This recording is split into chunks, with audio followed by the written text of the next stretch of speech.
Center, Los Angeles, Neil, Ashley. Aaron Rodgers speaks out for the first time since testing positive for COVID. That's going to be interesting. It's Odell Beckham Jr.'s birthday. He got his wish, a goodbye from Cleveland. It was a wild day in the NFL as well as the NBA. Yeah, it's Kevin Jonas's birthday, too. He's not in the show. Let's start with the reigning NBA champions who were home and were hot until they were not. Oh, Milwaukee! It doesn't get any better than this. Bucks hosting the Knicks, who beat them twice last season. See Giannis Antetokounmpo 5 straight games with 25 or more. He would finish with 25 on the dot in this one. That's him right there. That's the end of his highlight. While the Knicks were going 3 for 16 from 3 in the first quarter, Grayson Allen was going 4 for 5. The team shot 50% from 3. Allen finishes in the first. Allen finishes with 14. He finished with a season-high 22, 14 in the first. Knicks starters at 11. This was over. Bucks were up by 19. Except in the NBA, it's not over until Tom Thibodeau says it's over. But history says it's over. The Knicks 8 wins in over 400 games since 96-97 when trailing by 20 or more. They were down 21. Derrick Rose passed Drew Holiday. You know what? It's Bill Walton's birthday, too. So just like Jack the Ripper and just like Mojo Hand, ramble on Rose. Derrick Rose, 8 points in 12 minutes in the second quarter, 10 and a half. Knicks are down to 7 at the break. R.J. Barrett, Duke. Knicks within 4. Emmanuel Quickly. And that lead, it has quickly disappeared. We are tied at 80. Now Knicks down 1. Barrett, he had 20. The Knicks have their first lead. So much for those stats. Rose, there you go. Knicks up 5 after 3. They had 38 in the first quarter. The Bucks, they had 35 in the second half. Rose, 23 points, 8 rebounds. Remember, he's a former MVP. And then Julius Randle. Orange Julius. 32 points, 12 rebounds, 113-98. That is some kind of comeback. Knicks become the first team in the shot clock era to trail by at least 19 at the end of the first quarter and win by 15 or more. Knicks actually trailed by as many as 21 in the second quarter, making Friday their largest win in any game over the last 25 years where they trailed by at least 20 points. Our research, it's better than yours.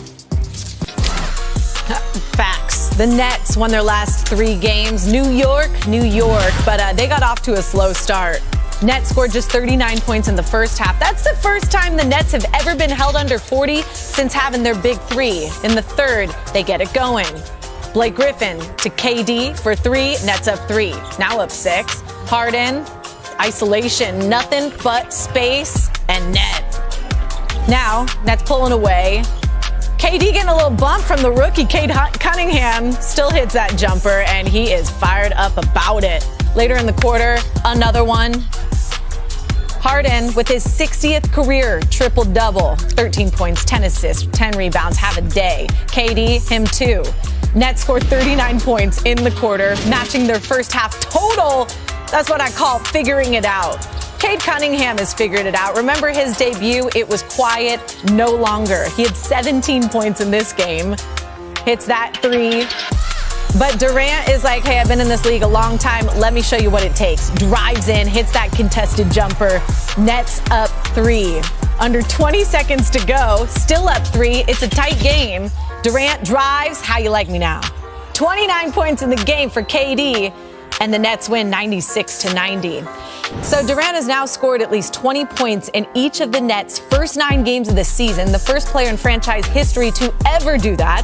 KD will also try to keep that streak going when Brooklyn plays the Raptors on Sunday in the Nets' second game of a season-long 6-game road trip. And lucky us, we now welcome in NBA analyst Richard Jefferson from Phoenix to Los Angeles. We're both here. It's awesome. It's Sports Center. The Nets have won 4 in a row despite still being without Kyrie Irving. Now, on Friday, the mayor of New York City said they will not be changing their vaccination mandate. So the Nets will have to continue to be without him for some time, which is unfortunate. But I want to know, with that being said, who is the better team in New York right now, the Nets or the Knicks? I'm going to say this. I really think that the Knicks are playing better basketball. I think the Nets are still the best team in the area. But currently, the way the Knicks are playing and their comeback against the Milwaukee Bucks, it was so impressive because that was tailor-made for them to kind of, hey, we're down, we're on the road, it's the defending champs. But this is a game that the Knicks needed to win because this starts to give people hope that they can get to the second round and possibly make a run when they knocked out that shorthanded Bucks team. Mm-hmm. Both teams 6-3 right now, but you have to think with Kyrie, they would potentially be so much better. Yeah. All right, another team that's missing one of their stars, of course, the 76ers. They're without Ben Simmons, who continues to hold out. He wants to be traded. That's not happening. The team fined him $360,000 for missing Thursday night's game. That's a lot of money.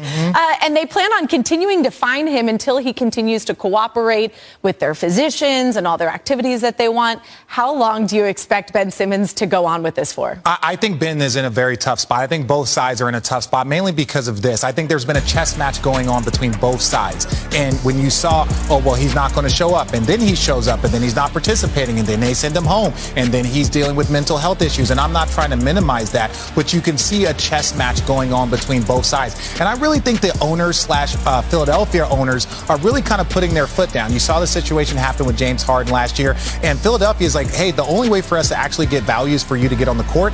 I don't think he ever wants to play for their 76ers again. So this is at a stalemate that's just going back and forth, and no one knows how it's going to end because no one saw it getting to this point right here. Absolutely. But still, their team is 7-2, so they're doing pretty good without him. Well, they have a talented team, and this is understand. Ben Simmons knows what he's leaving. He knows that they were the number one seed last year and all of this talent, and they would probably be one of the top 3 teams possible to win a championship if he was there. So he's very aware that he is leaving a good team, and Philadelphia is showing it without him. Yeah, usually guys want to hold out because they want to go to a winning team. He already has that.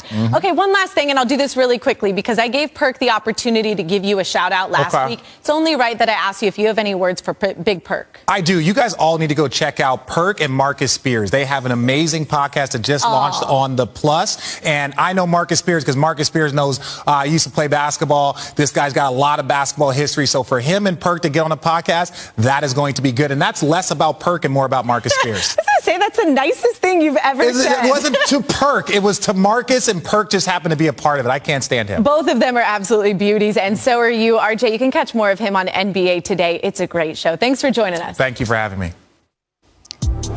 Let's take a closer look at the financials of this situation. If the 76ers continue to fine Simmons $360,000 for each game missed, there will not be enough money for them to deduct from his 2 paychecks each month. At that point, Philly would need to try to claw back from the $15 million in advance money they have already paid him.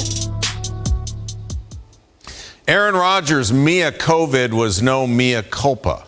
Rodgers explaining himself Friday, said he didn't lie, said he did his own coronavirus thing because of vaccine allergies and potential side effects. Said he's not a COVID denier. He said a bunch of stuff that makes sense to him, makes sense to many. Did not make sense to the NFL or his own Players Association. The league denied his appeal to be considered vaccinated, so he's out for now. Rodgers' coach, Matt LaFleur, says he doesn't believe his quarterback's comments will be a distraction.